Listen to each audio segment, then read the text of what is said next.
Hello, friends. Today is a very special day, like it's a sunny day. It's a beautiful morning. And I have someone special today. I am bringing one of my friend. I'm lucky to have her as a friend.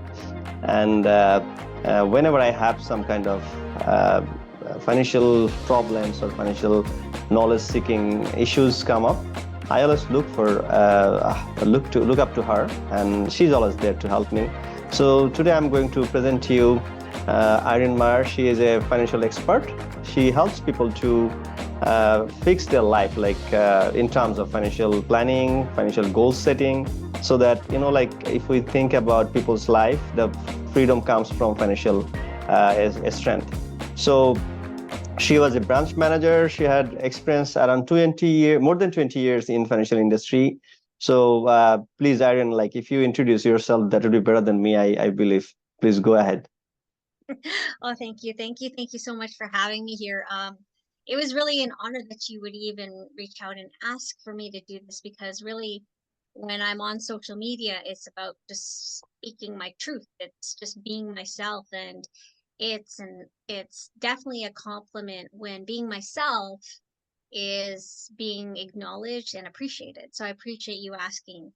And to be honest, I'm very humbled by the fact that you call me a financial expert because at the end of the day, I really did not see myself in finances when I started school, like started university. Just a little bit about my background to give you kind of perspective as to what point of view I'm coming from. So I was born and raised here in Edmonton, Alberta, Canada, and my parents immigrated here from the Philippines back in I want to say the early 70s. Oh And my just God. like a lot of, yeah, just lot of immigrants, a lot of, sorry, newcomers that come to Canada, the reason they come is for better opportunity for both them and their future or current children. And it was always kind of ingrained in my head that if you go to school, you get good grades, get a good job, that's freedom. Yeah. And interestingly enough, I followed their advice. I studied really hard in school, did the whole university thing. My parents, though, they didn't have a lot of money. They had four kids, didn't have a lot of money, but they wanted us to go the university route, and of course that cost money, right? So all four of us, took on that student loan that were very, very, popular for here in Canada. And we went and did university and, got our degrees and diplomas. Um, and really, when I got my job after university, it was in a bank, but I didn't major in banking. My major was marketing. Awesome. Um, yeah, it was marketing. And the only reason I applied at the bank was because what do you do after university? You apply for jobs and you get the first job. Right? And if it's a bank, hey, even better, Yeah, right? And of course. I knew nothing about finances. So a lot of what I learned was actually through my career at the bank. And I took this as a very long journey of learning about finances because I think there's a lot of people who work in the bank still that don't know a lot about finances. So so that's my background. So 20 years, I was a branch manager for most of it, did the same company, very loyal employee. Um, and I'll tell you kind of what the catalyst was that got me to look at other opportunities.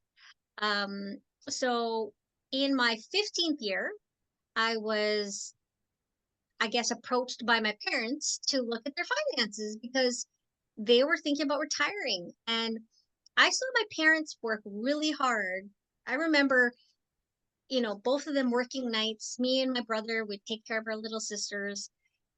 We were left home alone because back in the day it was okay to do that. But they worked really hard and we still didn't always, we never had enough. We just like a lot, just the whole conversation about money was we can't afford that, Yeah. right? Yeah. So when I started to look at their finances, they're ready to get retired. They're around 65. It just shocked me to know that my mom and dad still had a mortgage and they had no savings. Now, luckily, my mom had a pension through her work, but my dad worked in retail. In fact, he had many jobs, sometimes two or three at the same time. Okay, yeah. Um, so to see that they weren't far ahead at all, and they wanted to stop working for money, which is basically retiring, that really opened up my eyes to how me as the bank at the time really helped people like my parents, like newcomers. And the truth of the matter is we didn't help anyone get financially ahead.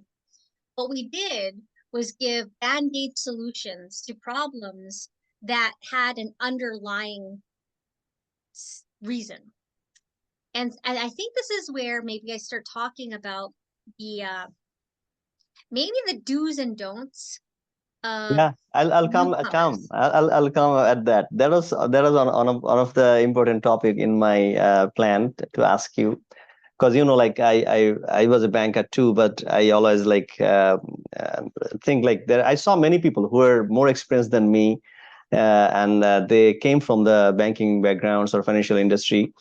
And luckily, like there is a coincidence with you is like I did my MBA in marketing, and I was really like keen or eager to do something in marketing. I love it, but somehow uh, I worked throughout my life in different industries. I was a telco guy. I was a like I started my career in banking department in a Norwegian telecom company back home.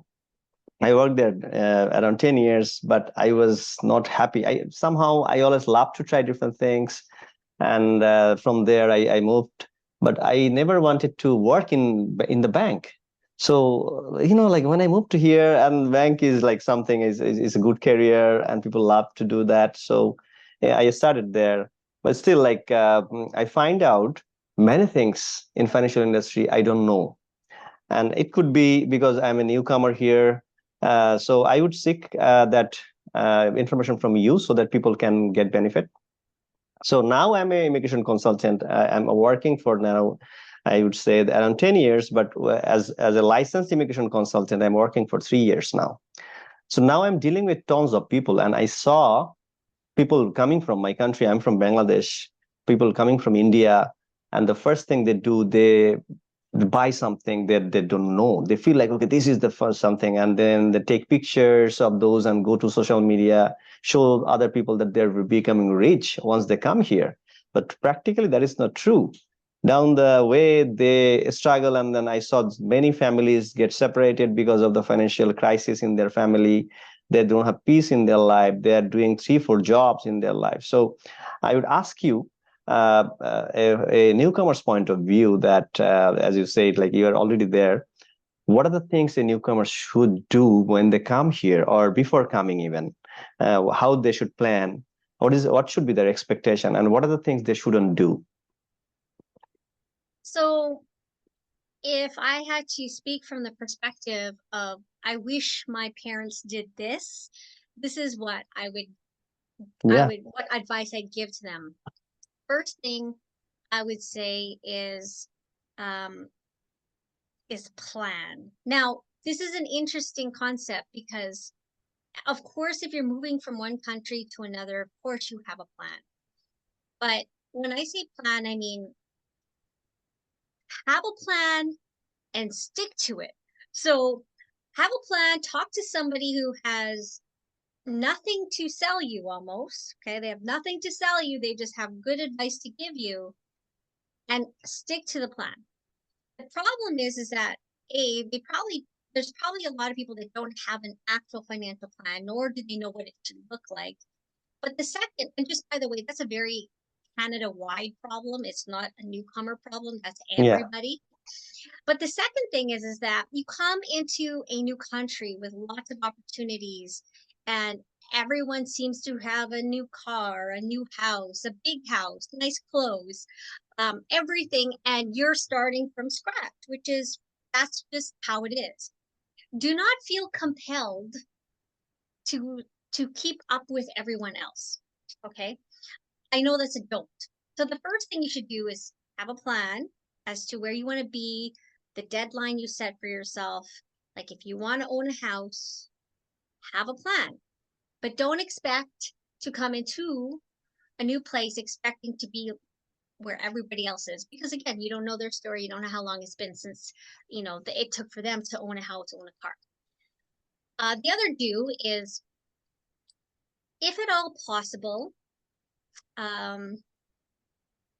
find a bank where, now this is kind of difficult because how would you know? But find a bank that's not necessarily convenient for you, but has like a newcomer support system or programs. Special. Yeah. There's some banks out there that support newcomers. Look for those banks. It's typically the large banks, like the Scotia banks and the BMOs. They'll have some sort of newcomer special or something like programs. that. Yeah. I can mention one thing. I can add one thing. Like I was in CIBC, Scotia, and BMO, by the way. But like CIBC, Scotia, and BMO, both all these three banks has like newcomers accounts which are free. So that is the start they can choose. Yeah. Don't apply for credit like it's money in the bank. Okay, so let me explain that. When people apply for credit cards or loans, the immediate assumption is it's available money for them to spend. And that's, I wouldn't even say that's a newcomer thing. That's like a human being condition. That's a human condition thing.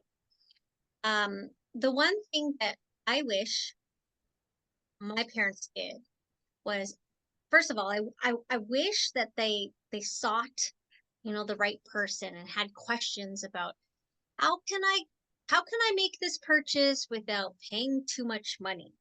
Not the price tag, but even the interest you would pay on the debts that you accumulate.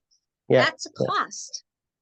That's adding to the price of what you're buying. So when you're buying a car on a loan, you're still paying the interest. So that should be added to the price of what that car is going to cost. Now, I'm not saying don't get a car, but you don't have to get a brand new car. When you're seeking financial advice, talk to somebody who's in the industry, first of all, and then talk to somebody who's been in the industry for a long time. Yes. What a lot of people in general tend to do is they talk to their neighbor, or they talk to their cousin, they talk to their spouse, they talk to their parents, friends. Yeah. And that's great, but let's put it into perspective. If there's something wrong with my car, because my best friend also has a car, she must know how to fix why my car's not working, right?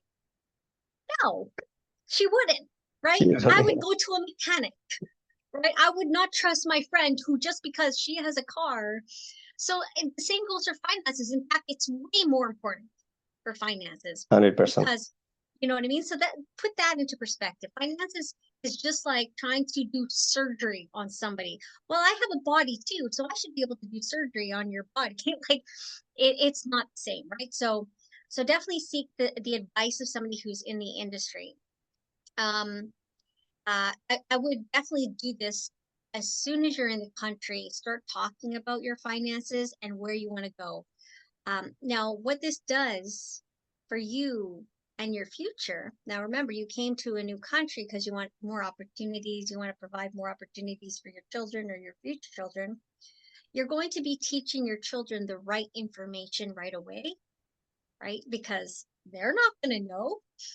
So if you know, then you could be assured that they're going to be properly safe financially. And that's definitely going to be a bonus. It's going to be an asset to you, because if you're like my culture where we take care of our parents, right, we're going to be financially responsible for them. So if you want your kids to be properly stable when you're older and they need to take care of you, you want to teach them the right habits now.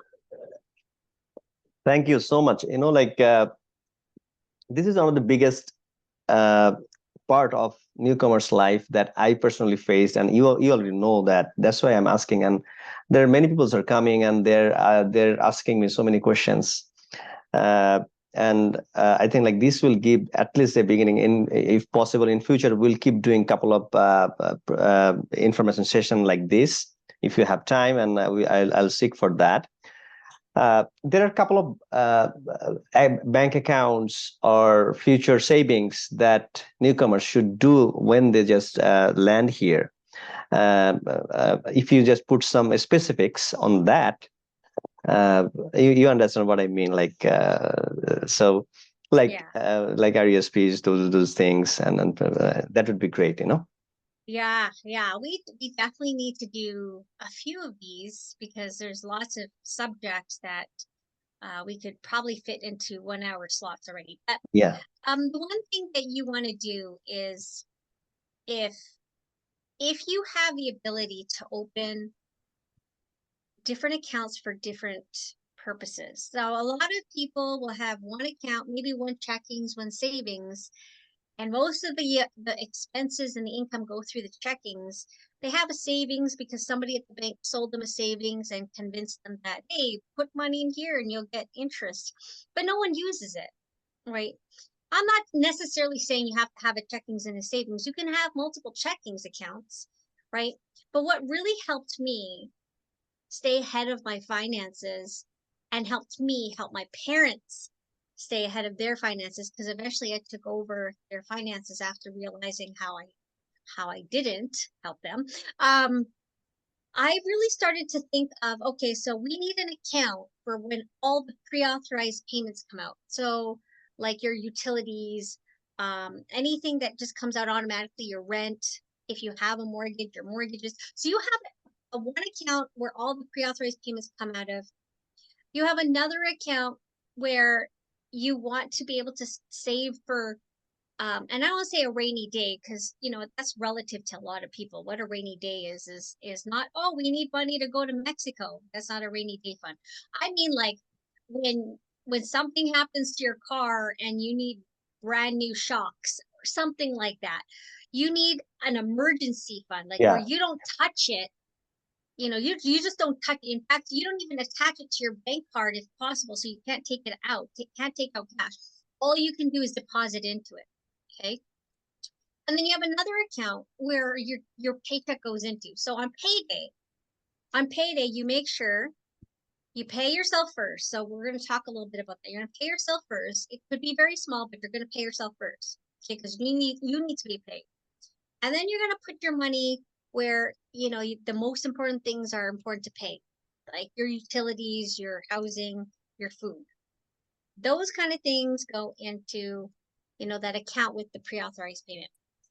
And then whatever's left that you can part with, put into the emergency fund. Okay, now some people might think, well, I never have any money. I don't have any money at the end of the day. Everything's been paid the bills, right? That could be a different video. But that would be the orders. Having, again, your own account for specific purposes. Don't have all of the money going into one account and coming out of the same account. So you have your money going into one account, like your paycheck going into one account. If there's two of you, have your paychecks going into that one account. Okay. And then on paydays, you make sure that you pay yourself first. You pay the bills that you need to pay. When I say bills, I mean utilities, food, and housing. Okay. Notice how I didn't say loans, credit cards, and stuff like that. Okay. And then you pay into the emergency fund, whatever you can. Now, this might be controversial, and I'm going to say this knowing that this is something that may not be accepted, but if you are a couple, and too many times, and again, this could be controversial, and I hope it's okay that I say this, but too many times I've seen couples, and I'm talking about my parents. Okay, so I want to be very clear, like this is where I saw you experienced it. Yeah. So for some reason, they felt that dad would pay these bills and mom would pay these bills. Okay. They never really matched up to, well, mom makes less than dad. or dad makes less than mom. They just said, okay, dad will pay the housing bills and mom will pay the utilities. And got to the point where if I start to look at the numbers, I'm like, this is backwards because dad makes less money than mom. So why is he paying the mortgage? So when I started to take over their finances, I just considered both their incomes one because they're married. Yeah. They're one entity. So It should be all of like it that. Yeah. should be like that. That's right. It's not his money and her money because she has a job and he has a job. He makes more money, she makes less money. Like really, at the end of the day, we have no control over what we get paid. I guess we have control over what jobs we have, but we don't have any control. So, but we each um we each contribute to the household equally. You know what I mean? Like it's not because you have make more money, you work harder. It's No. just that's how much your employer pays you, right? So if you consider all of your money as one, have it all going to one, on paydays, you're like, okay, so we know that the gas bill is going to be $300 at the end of the month. It's the beginning of the month, so we'll pay half of that gas bill now.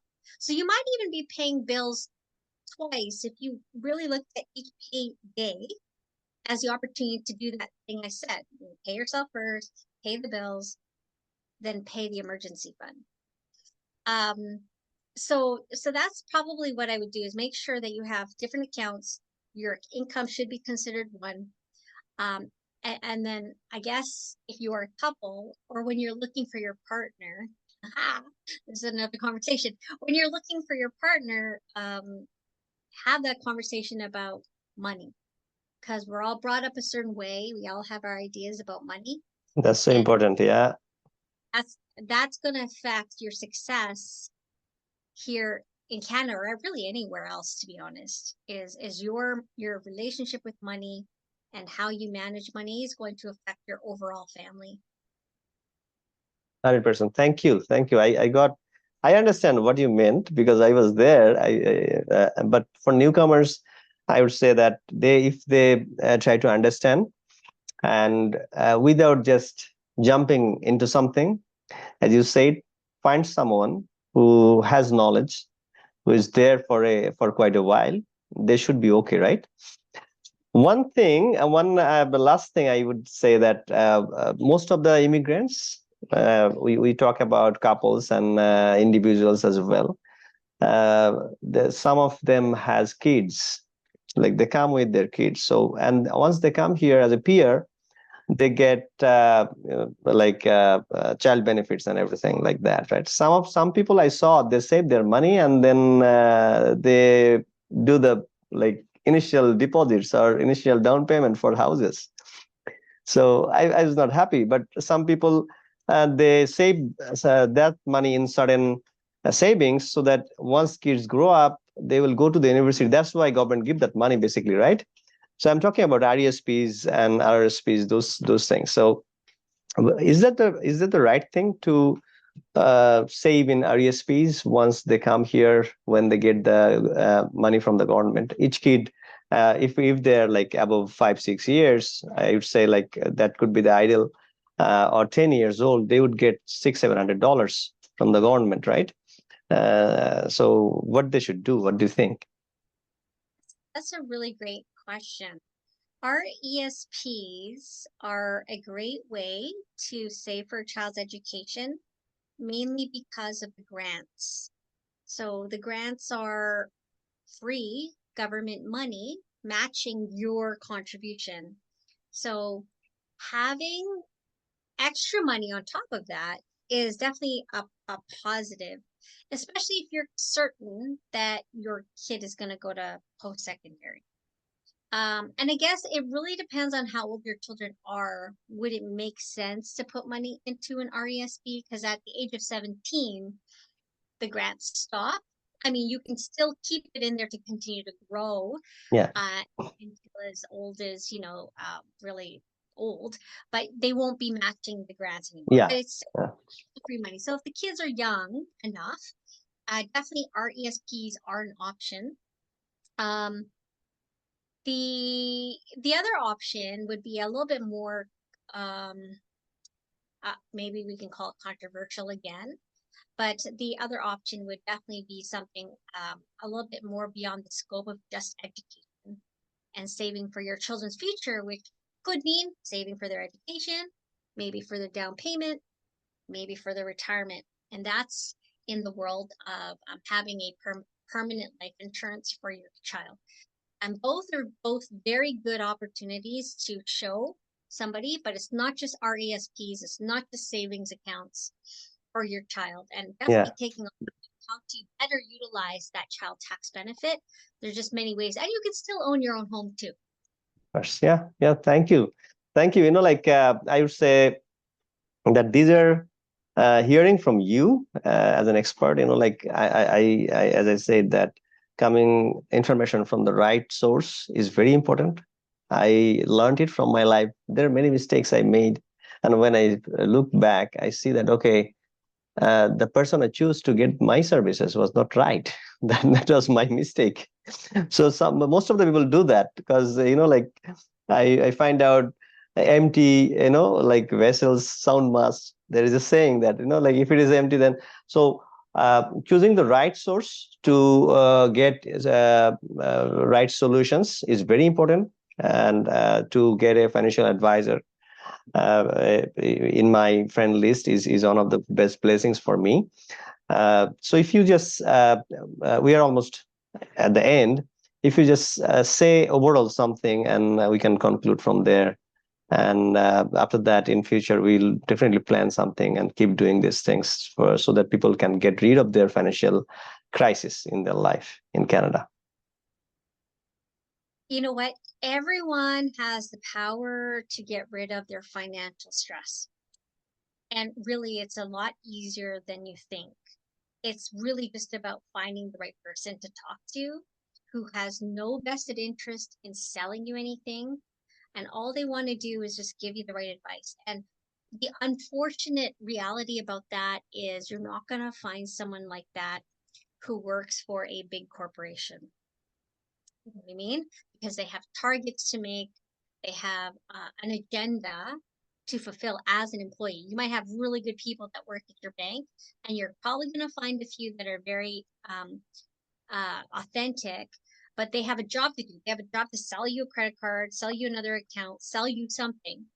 Whereas there's people, you know, much like myself, and I'm not saying that I'm uncommon. I'm very common. It's just about thinking outside the box of what you've been taught. Really, it's about that. And one of the things is, and it sounds silly, but having a plan is a very big step to getting started on financial stress-free life. If you have a plan, you just have to tell people, I would like this. And somebody, the right person, will come up with a plan for you without any cost and show you this is how we're going to do it. Exactly. That's the person you should be following. So that's the one piece of advice I could give to everybody is find the right person and tell them what you want and tell them to come up with a solution. And if they've come up with a solution that's not going to cost you money, exactly.